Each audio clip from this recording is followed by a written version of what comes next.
Greetings, this is Sloshworks, and welcome to something completely new. I got sent this by the developers the other day to have a little bit of a look at. It's a new indie game, and I'll read what they have on their Steam page too, because I think this is the best way to kind of describe what it is.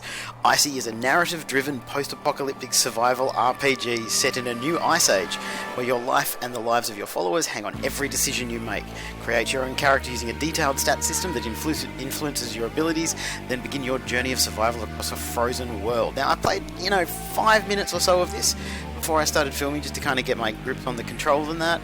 And I don't know if this will turn into a long series or anything like that. That's kind of up to you guys, but I thought I'd give you guys a bit of a look. It is kind of cool. It's very different, but it's also got a very familiar kind of vibe to quite a few of the games we play. So let's start a new game. Now, you can see here you've got Word, which represents the charisma and social attitude of the character. You've got Mind, which is how smart you are, and Body, which is overall fitness. There's only 3 of these pictures as far as I can tell, so there's not a huge range. I'm going to go with this guy purely because he's got a beard, and I've got a beard now. I think I'm going to make him a bit of a talker. Reasonably strong and pretty smart. Let's go with that. 2, 4, and 4. That seems pretty good to me. And we do have 40 experience we can use on these skills down here as well. In the 5 minutes that I played, didn't really get to try out a lot of these, so kind of making this up as I go along. I'm going to give him 4 on bow, 3 on scavenge. As you can see, the cost doubles with every single one. A few on scavenging, a couple on hunting. Let's do a bit on stealth. Let's reset this. Oh, that's all of it. Okay, so really think about what you're doing, because you have to do the whole thing again. Now, speechcraft here is a bit of a talker, so we'll put that up. Medicine we'll put up. Stealth we'll put up a couple. Explore will put up a couple to 4. Hunting I'd like 3. Scavenging I can get to 4. And melee, let's get that to 3. So he's kind of a general jack of all trades, master of none, which is kind of reflected by his stats up there as well. So let's go. It has been 2 years since you lost your memory in a freak snowslide incident. Your saviors that day are now your nomad family.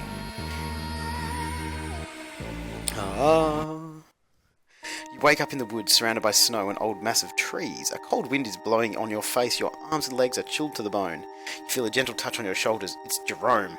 This is Jerome up here. Often when people are talking, you'll see that the little marks are around it, and the picture up here will be the person who is actually talking. Wake up. The bait we set has lured a beast. He smiles at you and whispers, "Get up, let's catch it." You feel confused and the white glowing snow disorients you, but you manage to get on your feet. The old man looks at you with a friendly smile, waiting for your brain to start working again. I don't think he looks that much. I think we look about the same age. As you can see, if you hover over, you can see what you're going to say. So I'll just say, "Give me a second, I can barely feel my legs." "Hurry up, we don't have all day," says Jerome. "Look at that majestic deer. Today might be our lucky day." I'm going to say, "You're damn right. I agree. It's been months since we last ate some deer. Let's get in a better position." The deer gets closer, lured by the bait you set. It's a large beast and can provide food for several days. I'm going to shoot the bow, because I have a skill in bow. Jerome smiles at you and lowers his bow. "It's all yours, but if you miss, I may have to make another plan for dinner." You slowly draw your bow, pointing the arrow at the deer's head. You hold your breath and then shoot. It's a perfect shot, and the deer falls on the snow with a muffled sound. Perfect shot. That's exactly why I wanted you to come with me. Let's go grab our dinner. You get closer to the deer. The beast is laying dead in the snow and is large enough to provide food for your family for several days. Let's head back. He looks up at the sun. It's not even noon. Hector will find some other chores for us to do. You can be sure of that. You tie the deer to a strong pole and you head back to the camp. Jerome talks the whole way back, clearly excited by his successful hunt. Now, when I did that the last time, another deer charged me and we got extra food from that. So I guess they are all random encounters and random events. That's kind of cool. You're able to see the tents of your camp from a distance. You follow Jerome. "Well, we are going to eat deer for dinner," Jerome smiles. Well. Suddenly Goran appears behind you. You brought back a week's worth of food. "Goran, where are the others?" You see Hector coming out of his tent. This is Hector. He doesn't seem to be too well. They're hunting south of here. You know Irma, she can't simply stand doing nothing. "Hector, man, you don't look so good." "Fine, I'm fine." Hector coughs a couple more times before speaking again. "It's just a cold. It won't kill me." Famous last words, I guess. "Well, this deer isn't going to chop itself into pieces. Let's get started. And maybe it'll be time for another hunt." let me do that. I'm stuck here anyway. My ankle still hurts so badly. To walk around is still limited. So Garan's going to do that. And Hector, who is, I guess, our leader, is going to send us on another run. We have enough time for another hunt. So let's go. I'm ready. Let's go. We're going to head back up here. These markers seem to kind of point on the map where they do want you to go. In order to start hunting, enter into a forest area and press the hunt button in the right corner. So that's down here. I'm going to take 4. You can take 2 hours, and it'd be quite risky. 6 hours and low risk, and 4 hours medium. Ooh, wolves! Last time I just found deer. Okay, so apparently this is an option we don't have. Maybe I don't have enough skill for that. I'm going to use a bow and arrow to kill the wolves. Successfully kill some wolves. All of a sudden you see a wolf coming out of the bushes and running towards one of your companions who is unaware of the danger. Use a bow. You fail to save your companion from the wolf's bite. You got 9 damage. But we did get some fur. Okay. I don't think we have access. Oh, we do have access to our inventory. Alright. So here, in your inventory up here, this is the diary, which is what kind of quest you're doing, and this is our inventory here. So you can see we have some heavy clothes here that we can put on. I don't know why we don't start with these things on, but there you go. We don't actually have a bow. We do have a crowbar, which is apparently not a weapon. We have a lockpick. We have some explosive grenades, some smoke grenades, and some incendiary grenades. So we have a whole pile of stuff. You know, nothing else there. We have some fur here, which we can't really do anything with yet. But we do actually have our gear on now. That's pretty good. I'm glad we do. This is, you click here to see your player, and this is our party by clicking up there. So this is Jerome. He's got 3 on melee, 5 on firearms, and 7 on bow. I don't know if they level up as we go or anything like that. As I said, I haven't really played all that much. Finally, I really need some rest. Take a glance at the camp. Your companions are talking and taking care of the dinner. Looks like everyone made it back safely, except us. One of us got bitten by a wolf. Garan approaches you. So how did it go? Not too bad. We did get some wolf, so it's not deer, but we brought back wolf. I wonder what wolf tastes like. Come near the fire. Dinner is almost ready. You will need it for tomorrow. Hector seems to be eager to move as soon as possible in the morning. Take your seat near the fire while others greet you. Irma, Garan's wife. Doesn't she look like a barrel of laughs? Starts giving plates of cooked meat to the group. Let's all be thankful to our hunters for the meat we're about to eat. Hector coughs after speaking. Will you tell us where we are headed? Not far from here. Tomorrow we will go scavenging in a town nearby. I hope to find something useful for our upcoming travels. No, I mean, where are we going to end up after the long run? Where will we spend the winter? We will travel south, far away from any common route. We must get away from the plains. Hector coughs again. The plains are becoming dangerous, and I'm not talking about the bandit activity. There are rumours about more and more red horsemen swarming around here. Red horsemen? What does it mean? I'm tired of travelling without a purpose. We have always stayed in the plains. Why should we travel to unknown lands? Don't worry, it's all snow and cold just like here. You won't miss anything special, says Jerome. He seems kind of broken. Who's this guy? I don't care what we do. If the plains have become that dangerous, we should probably leave. This is Hector's wife? Or Garan's wife? I can't remember already. I won't put my children at risk without a reason, and travelling away from any known route is a huge risk, especially when the only thing we know is that we're going south. Hector never failed us, so if he says we're going south, we will go south. He has no reason to get us killed. Stand up for Hector. I have the right to know where me, my husband, and my children are going to end up. South is not enough. This is Jerome. There's no need to worry about that. We've already been south of here. Jerome turns to you. Do you remember where we found our friend? We're getting close to that area, so that's where they found us. Too bad I lost my memory. Too bad I remember nothing of my life before you saved me, but at least you know the area. We should be fine. And what are we going to do next? Do we have a place to spend the winter, or are we just running away from the plains without a real destination? Hector seems quite annoyed. I already said that the plains are becoming dangerous. You don't want a Red Horseman clan to attack us and enslave the survivors, do you? It's better to walk on the mantle for the entire winter than face them. The sooner we run away, the safer we will be. I'm just going to say nothing. Yeah, let's just randomly walk around and hope that everything will just go fine. You can barely breathe right now. We can't rely on luck to survive. We need a plan.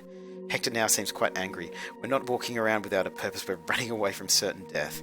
And I'm sorry if I'm unable to foresee what's coming, but we have more of a chance of surviving without a winter shelter than finding one on the plains just to be attacked by the horsemen. Do you think I'm unable to see the risks we're running into? Do you think that I'm an idiot? We have no A violent coughing fit chokes out Hector's words. Take it easy, pal, man. We need you alive, dude. Chill, despite what Irma says.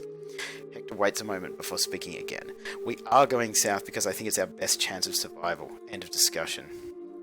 We go to bed. We wake up in the morning hearing some voices outside. Hector and the others are preparing the plan for the day. Okay, people. Now we will spread out in pairs and search for anything useful in that small town over there, especially be on the lookout for any tools. Irma will stay here with the children and guard our stuff. If anything happens, you scream. I will go with Jerome. Garan, you go with Mark. Hector turns to you, and you will go with Demetra. Okay. What do we need? We need tools. Okay, let's go. Let's do it. Let's have a look at our party here. So this is Demetra. She has 6 melee, 5 and 5. So she's actually pretty damn good. So we'll head up here. I guess this is the town that we're supposed to be going to. See, this map is actually quite small. It actually ends up being quite bigger than that. Tutorial scavenge. To start scavenging, enter an area and press that button there. I'm going to carefully scavenge because we want everything. 6 hours. While scavenging the village for anything useful, you find a little police station. These are all different events than I got when I had, I've played this tutorial bit through before. These are all completely different events, so it is cool. I didn't know it was going to be like that. I had a feeling it was going to be like I would be pretending that I was seeing something new, but these are all completely different, so let's try and pick the lock. We managed to pick the lock. We found a narrative book, some poker cards, and a pistol. Hell yeah. And we need to go back before sunset, and it's 4 o'clock, so we'll head back that way. After a couple of hours, you manage to reach the others at camp. Garan spots you from a distance and greets you by raising his hand. You see the sadness on his face. What's going on? It's not easy to say. Garan takes a deep breath. Hector is badly sick. He passed out a few hours ago, and now he's in his tent, barely able to breathe. Will he survive? The situation is desperate. We have no medicine to cure this kind of sickness, and he's pretty bad now. You see Jerome coming out of Hector's tent, his face painted with suffering. As far as you know, he and Hector had been good friends for a long time. People gather around. How is he? In that same moment, Irma comes out of the tent. Jerome sighs. It's over. We couldn't do anything. Oh my god. Why didn't he say a thing about his health? You know Hector. He wanted us to get away from the plains, and he didn't want anything to stop us. Grand stays silent for a few moments, then he raises his head and speaks again. I will prepare the body for the funeral. You should go and take a break. People scatter around while Jerome comes near you and sighs again. You two are now alone. I met Hector more than 20 years ago, yet he said nothing, not to anyone, not to me. He just died, leaving a mess behind. Tomorrow we'll need to vote for our new leader, and it will be a mess. Everyone will discuss. I bet Irma will go crazy again, screaming and threatening people. I don't know what to say. I'm going to say we'll get through this. We will, as we always do, but it won't be easy. Rough times are ahead. I need to be alone. Call me when Garan has finished with the pyre. After some time, you are called by Demetra. Everything is ready for the funeral. Hector's body... Garan throws a lit torch on the pyre, which slowly starts to burn, shrouding Hector's body in a dance of bright flames. Jerome has a sad face and says nothing. He just stands in front of the pyre and stays there, even after everyone else is gone. You're tired, and you proceed to your tent hoping to get a decent night's sleep. But a terrible scream wakes you up in the middle of the night. You see strange lights through the fabric of your tent, and you hear the noise of clogs stomping on the ground. You hear guns firing as well. You are under attack. During the night, your group gets attacked by mysterious bandits. Now, I'm more using bows, so I'm going to... This is all I know about the combat.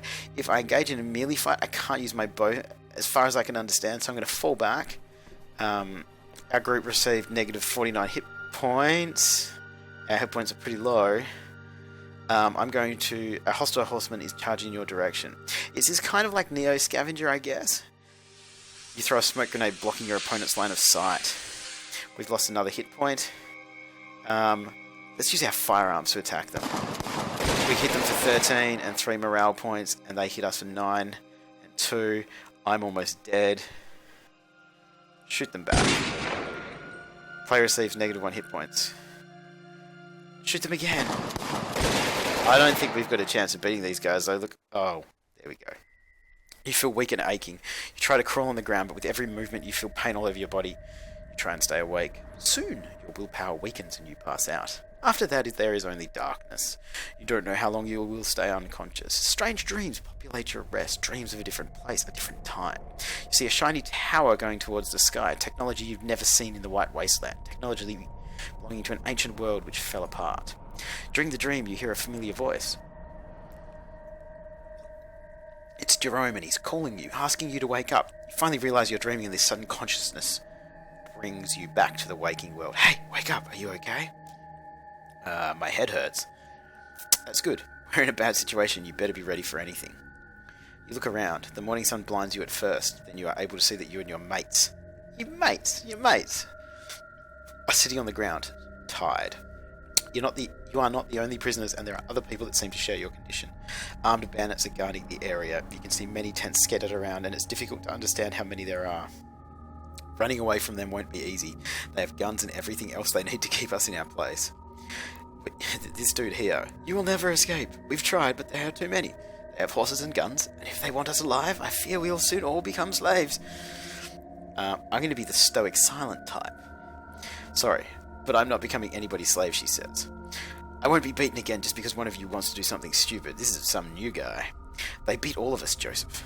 What should we do? Just wait here to be sold as slaves? Long story short, we tried to run away during the night. They found us and beat the shit out of us. End of story.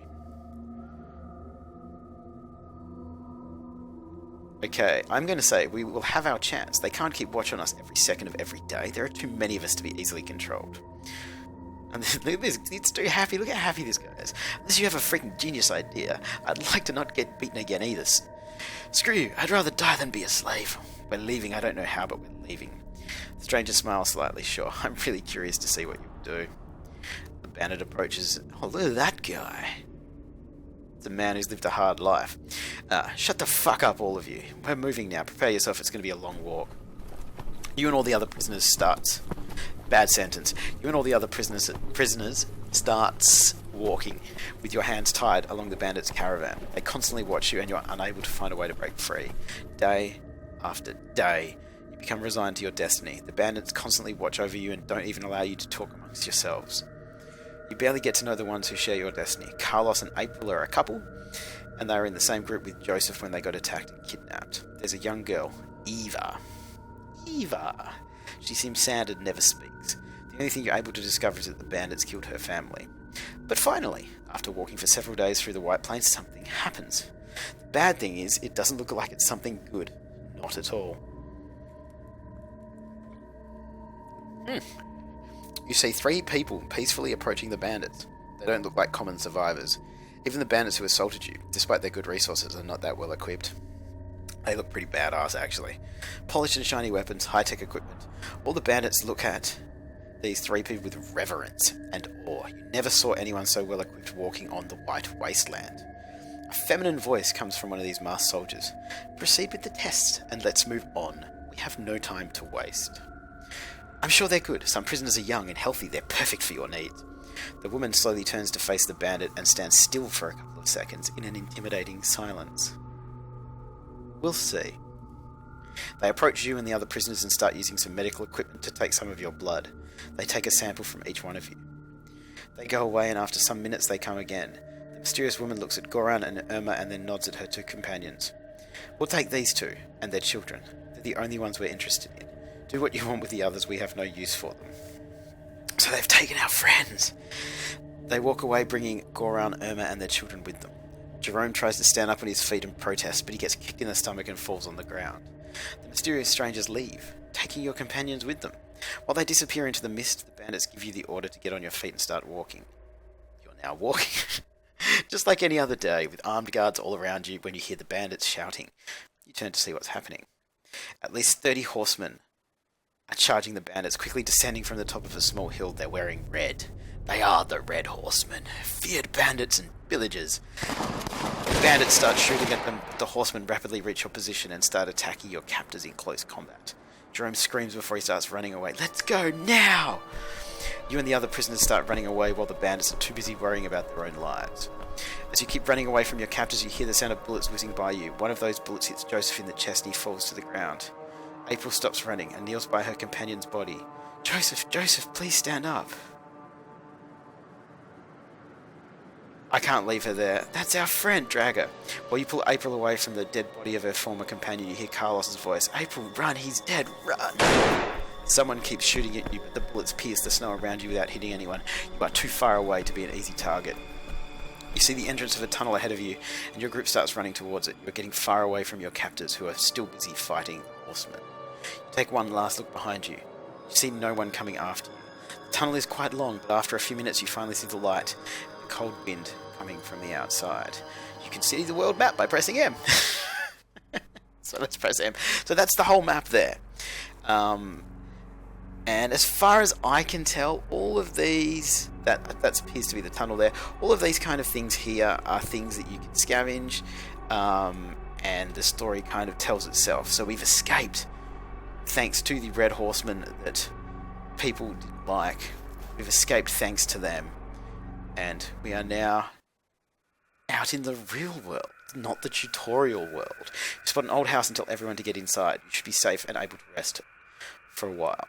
Well, we can stay here for the night. I don't think they'll come after us. Fine. Let's see if there's anything useful inside the place. This dude's way too happy. The group starts scavenging the place. It looks like someone's shelter, but has clearly been abandoned years ago. You find some useful supplies, such as a couple of handmade bows with some arrows, some very rusty blades, and 3 bandages that seem clean enough to be used. While Demetra is preparing a fire, you see Eva speaking up. What should we do now? Just say, don't worry, we'll keep you safe. They won't get us again. I don't think I'll be able to keep running like we did today. You can leave me here, I can take care of myself. She's too young to be left by herself. I do like these pictures, like the stylized kind of art's pretty cool. While Eva is talking, you see Jerome asking you to come near him with a gesture of his hand. Then you turn your attention again to Eva. We need to stay together if we want to survive. You're coming with us. I'm not a child, I'm more than capable of taking care of myself. I'm going to say, that's why you should come along. We need all the help we can get. Eva lowers her eyes and waits a couple of seconds before answering, fine, but I don't want to be treated like a child. I'm old enough to deserve some respect. And you will have it, I promise you. Now let me go talk to my friend. He seems to be on edge. Okay, and thank you for being nice to me. I'm tired of people that only see me as a little child. She turns away and goes to sit near the fire. You finally approach Jerome. Didn't he get shot? I am so confused. I'm not sure what's going on there. I don't know. I swear Jerome was the one who actually got killed, but maybe I've just gone crazy. You know how it works with families and new people. We are here with 3 strangers, but the girl is clearly too young to have any authority on this matter.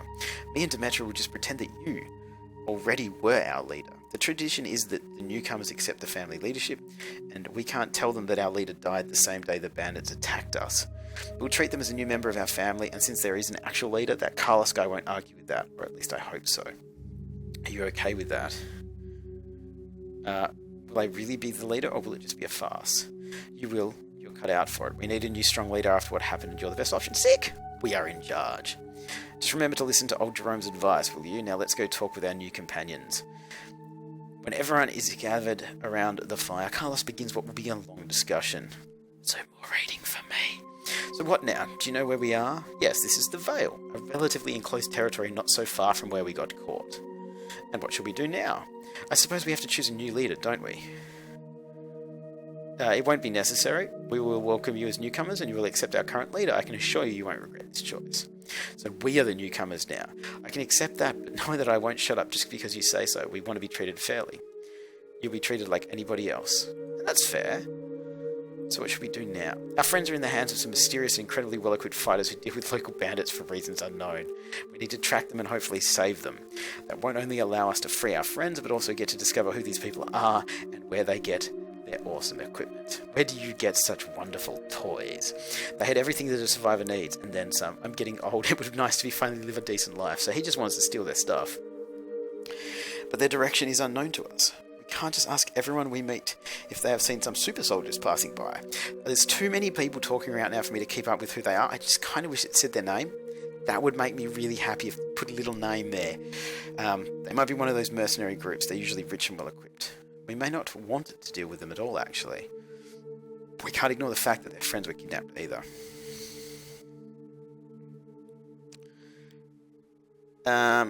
Maybe Jerome has already a plan? I think it should be already has a plan. Well, I have a friend not so far from here. He lives in a settlement called the Wind Tower, south of here. He's a weapons trader, so maybe he'll know more about them. He deals with special stuff too, so if those mercenaries are locals, he may know them.